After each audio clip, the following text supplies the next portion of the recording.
where'd you hide it?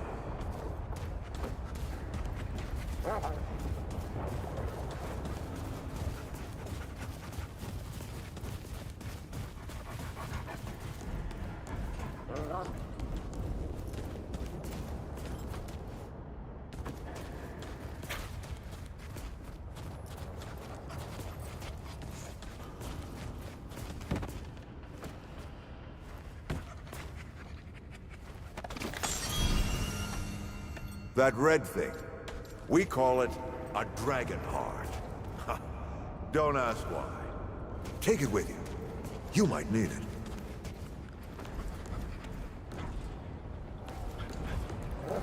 Come on, let's go. There you are. Hurry up.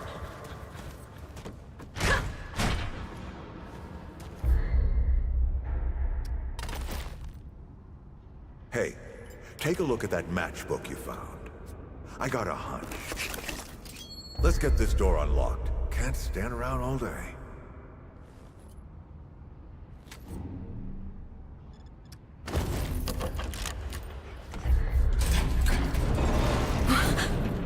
Is that the...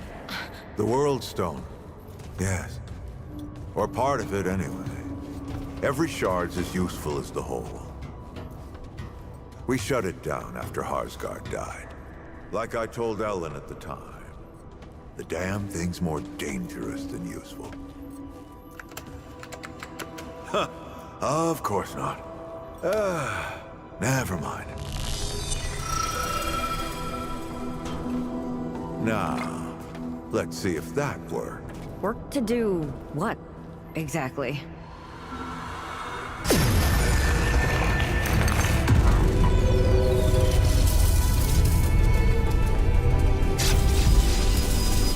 Holy shit.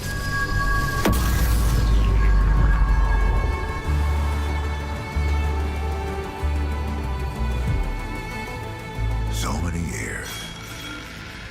So many journeys.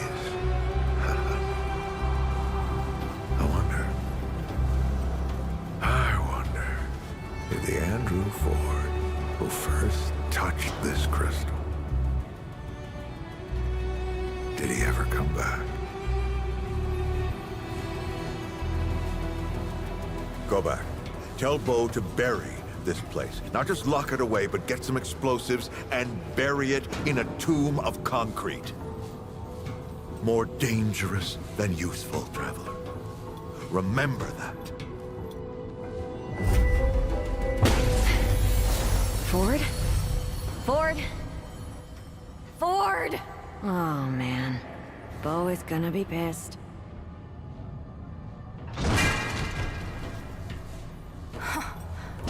That bastard did it.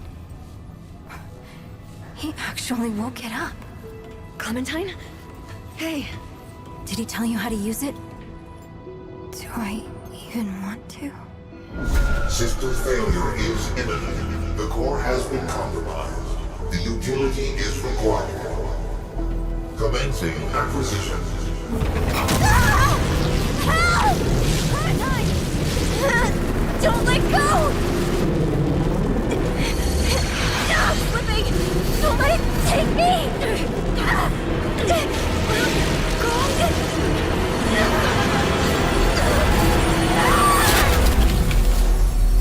Clementine! Shit! Oh, shit. Oh, shit. Oh, no, don't do it. Don't you do it. No, this is so stupid.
you guys?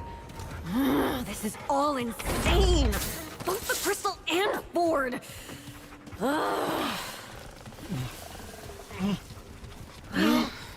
Better get moving if I'm gonna find Clementine.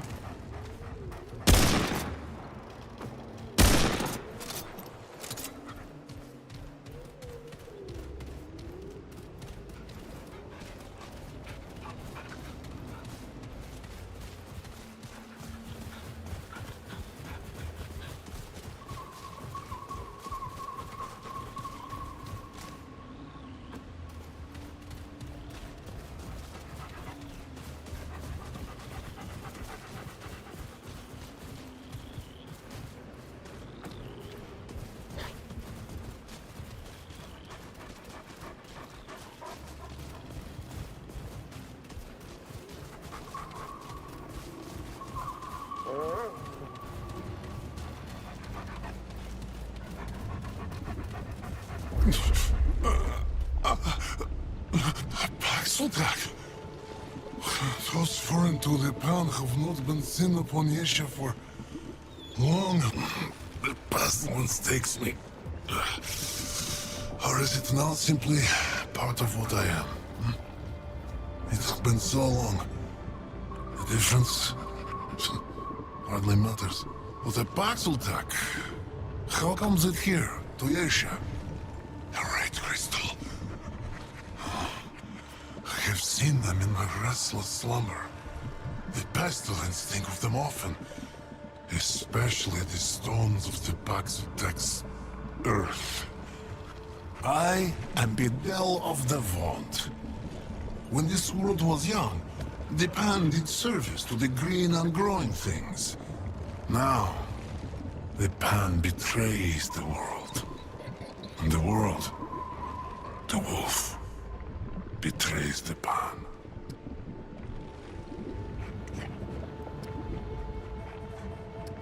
Those of its kind rarely walk this land. Paxultak, it would seem, come only at times of great change. First, the Krell. Then the one called Ford. Even our god, the one of many, could not stand against the Paxultak. No, that was not the Ford. The Paxultak that killed our god became known as the Destroyer.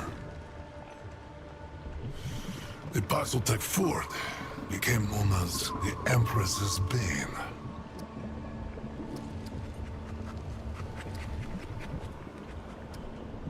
The Empress's Bane has not been to Yesha in a generation.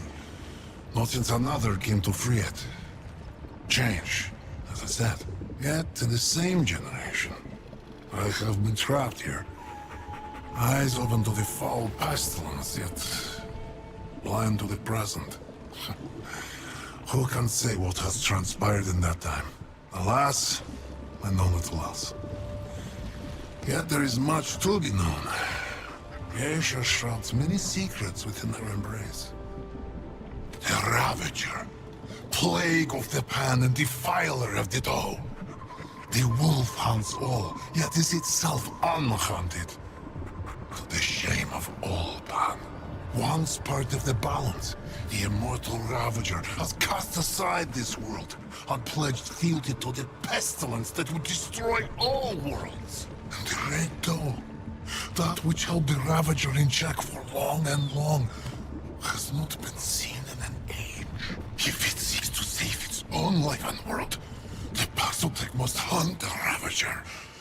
And the beast is not alone. The Lamir have given themselves to it in service. Once servants of the Eternal Empress, many Lamir have been seduced by the Ravager's blood-soaked tongue, and thus betrayed the pan. Beware, Paxultak.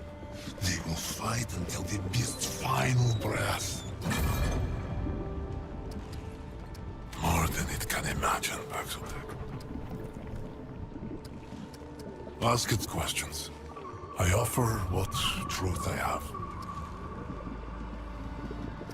A spirit worthy of praise. A blessed portent of hope. The dough is life and protection. Archetypal grace to confront the Ravager's hunger. For an epoch and more, the Doe has led her counterpart on a chase. For long and long, Doe and Wolf have been embattled, neither emerging the victor. For neither can. The one may gore and the other gnash. Neither will kill the other. Yet those foreign to Yesha, those not bound to the balance, are under no strictures. Paxeltech, just so. And the wolf has sworn servitude in exchange. For the Ravager loves nothing more than its own life. The balance has been shattered, and the future is uncertain. If the wolf can die, the Doe may as well. And the pestilence holds no compunctions for consequences. The children of the Doe believe the balance was ever a lie. That the Ravager should have died at the first, and the Doe must be reborn. I can agree with them on the latter. Yesha's only hope is for Foreign to stop Foreign. Paxotech must face the children of the Red Doe are innocence and naivete. They believe the balance was broken when the Empress first ate the fruit of life. If the balance was ever real to begin with. They're idealistic, unreasonable, foolhardy. And yet, when I was attacked long ago, seasons and seasons, it started as a small wound, but then it grew, consumed me. Now, there is more of the plague than the ban. In truth, I know not why I still live, if living this truly be. Perhaps the pestilence wants something from me, from this body, and I live only because I fight. It is a fight I will lose. The beast is a part of Yesha. Wolf and Doe, doom and hope, were already here when the ban crossed the darkness. The Vaughn saw both in a vision, but alas, my ancestors hid the former. At the height of our empire, the Ravager attacked and nearly destroyed the ban. It was only through the Song of Ifir that we were able to quiet the beast. Would that we had slaughtered it then, but the light where the Vaughn lived in service of the guardian that gives life. The Lemire served to inter the dead. It was they that saw two sides to everything. The Lemire asserted that a healthy forest holds both flowers and fangs. Hope and doom. Life and death. If we destroyed one without thought, we would ultimately destroy all. So, the Ravager was spared. No. Not Ford, nor the Destroyer, nor the Paxotech before me. We destroyed, nonetheless. With the Ravager's peace broken, the unliving pestilence took its place. All, yes, the root, as the Paxotech put it, have broken the balance.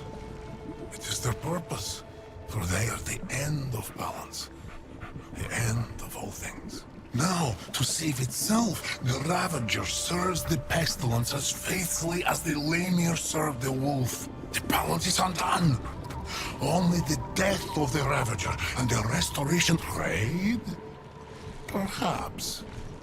Money is of little use to me. Take what it will, Paxotech. But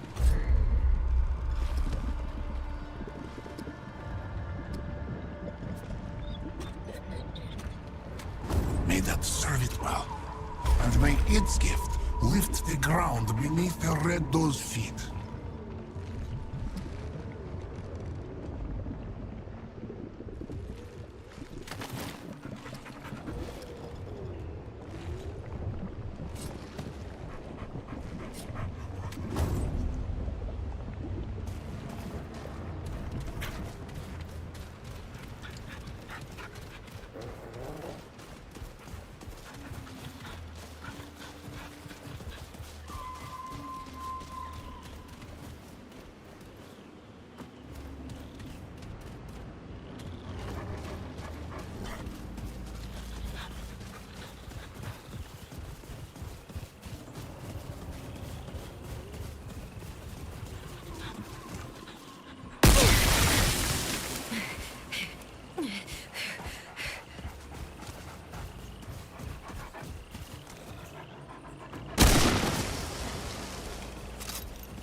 do this.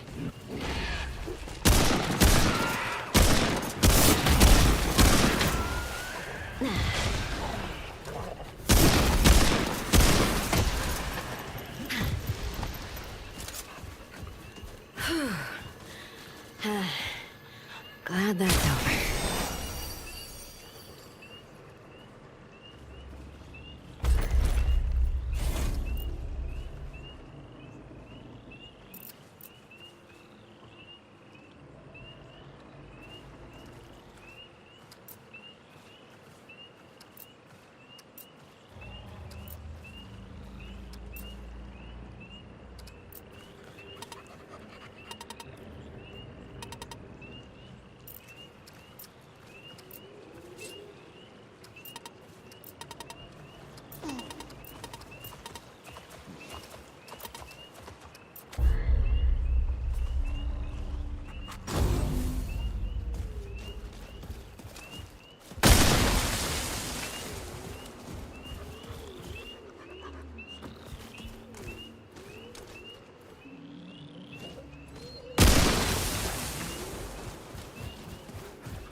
Oh, great. More bad news.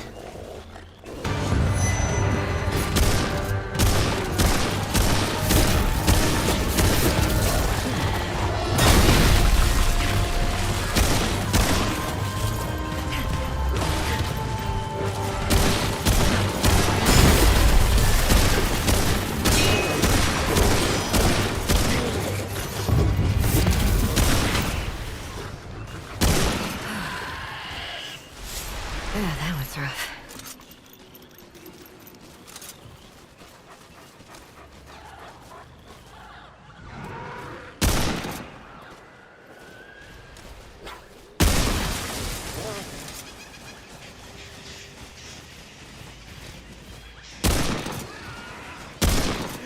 Here they come.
Well, at least that's over.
Summons me from my ethereal wanderings.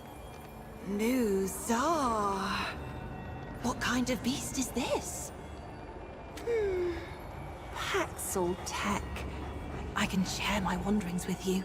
But first, I seek the knowing, the truth of nature held within your ark. You want to answer? So I will ask. Answer these questions true, sweet beast, so that your arc may be known and your eye may open. And do choose wisely. A powerful and determined warlord is about to set fire to a crowded ziggurat. You have his eldest son in your custody. You could stop the warlord by hurting his son, breaking his arm, and threatening to do worse unless the warlord relents and gives himself up. Do you torture your hostage, or let the crowd fend for itself in the fire? Fascinating. Your family are starving. One day, you are out foraging for food when a huge sack of coin falls off the back of a cart. This would be a great boon to your family, but the money belongs to someone else. You have but only a moment to call out and return the coin. Do you keep the money? I see. A runaway cart races down the track toward 5 miners.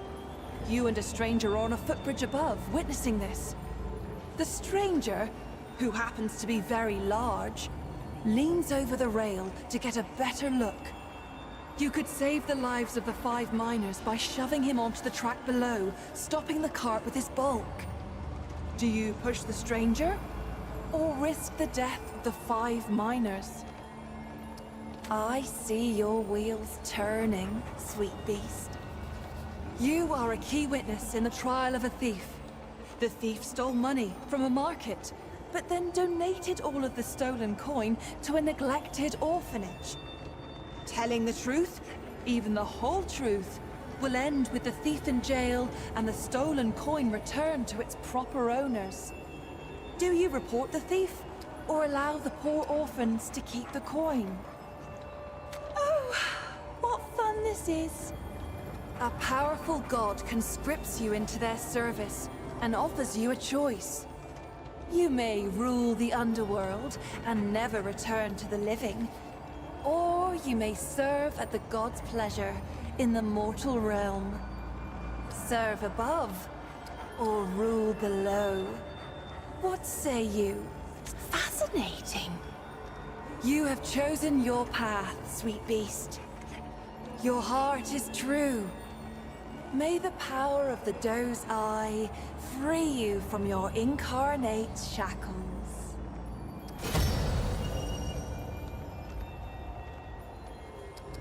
In the arc of every being, there are 2 eyes.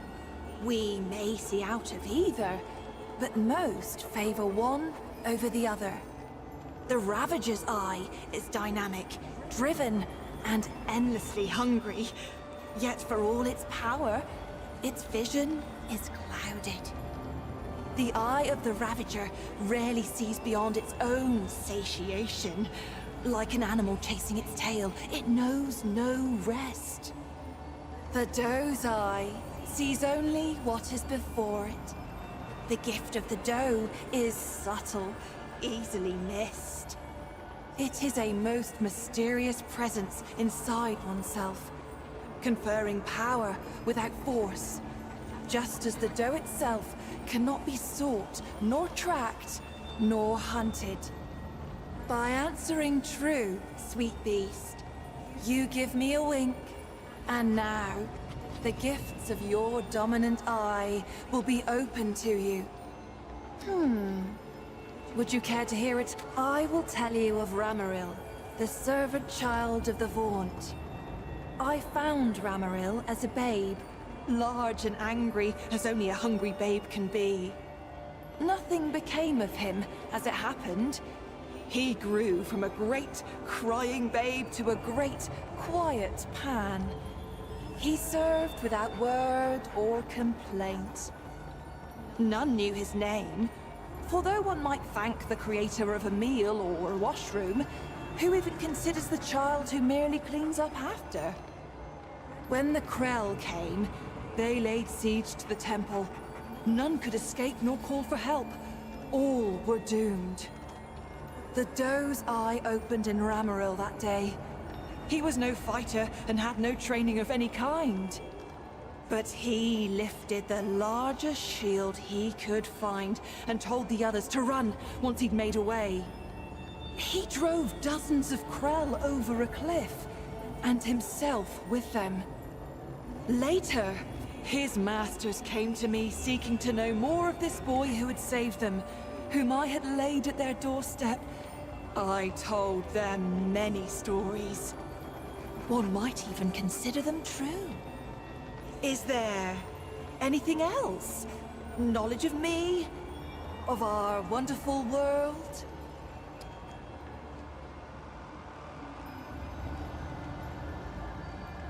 You stand before Medra, spirit of the natural world, daughter of stem and stream. My sisters and I are the glorious weavers of all wild beauty. When mountain, spring, and sturdy tree trunk take your breath, sweet beast, that is us. That is our blessing, an immeasurable number. Mother stem and mother stream rely on us to sprawl and grow. Though we don't often commune with beasties such as you. Not in this age. Especially not since what happened to Keula. A tragedy, beast. Tragedy most cruel. Keula was fascinated by mortals, by your lives and stories. Unlike most of us, she made herself no secret. And you worshipped her with your short lives. Even built her a house. A temple, you called it. The root found her there. We godlings are not easily unwoven, however. And it slew her not. But perhaps it would be better if it had. For what remains is no longer the sister I knew. But we hold happy thoughts. Regret only wastes one life with another. By day, a dappled glade of emerald branch and golden leaf, carpeted by downy moss. By night, sweet beast, the trees bewitch the lost and inebriated. Or so it was before this age of extermination. How I long to return to play. This age, for me, holds only decay. Leave this sacred patch of Yasha more than you were, and less than you could be.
More bad news.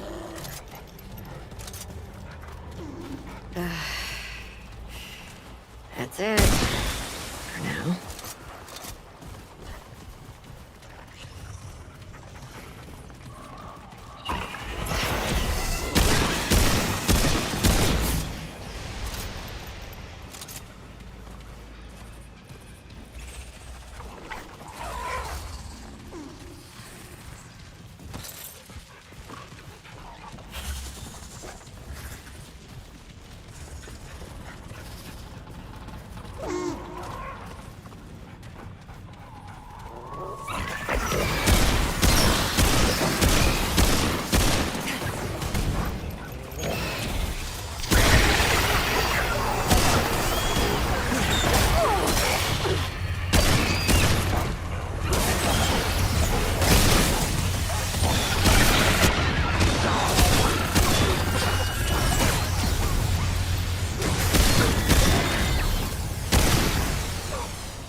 Here we go.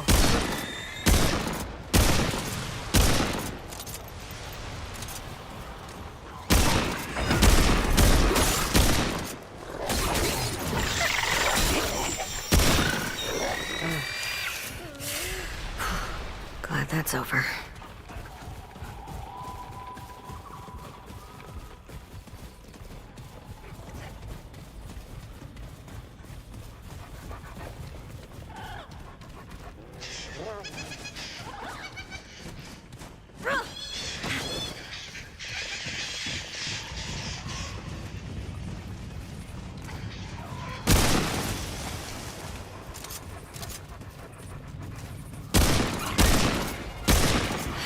This isn't looking good.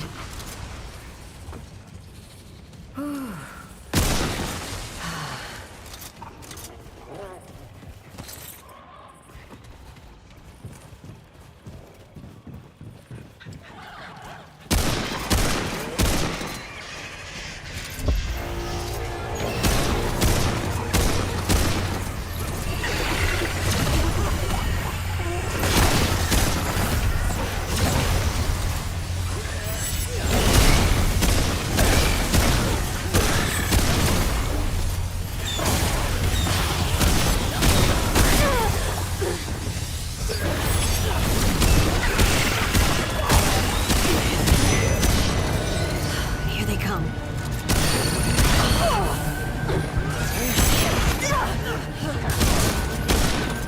Pull out.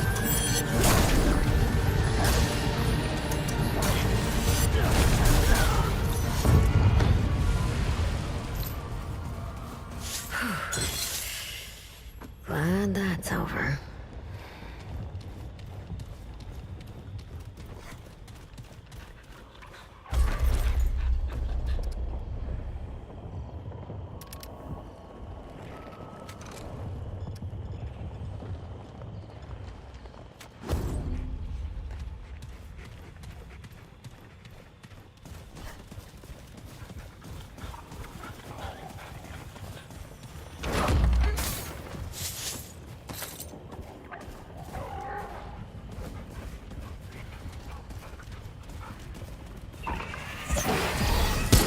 This is it.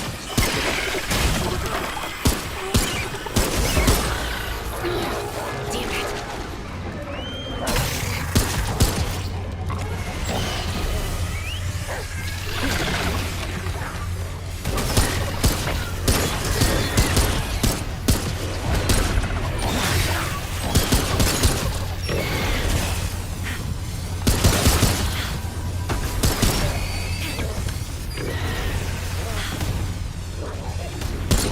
Okay, this is it.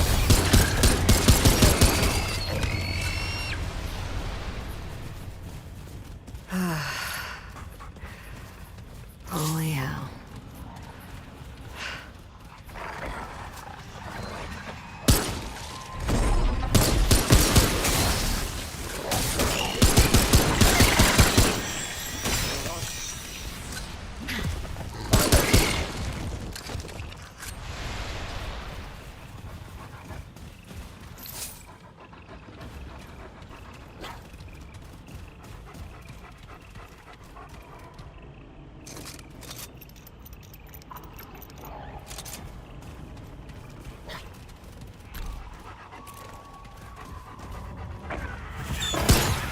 All right, let's do this.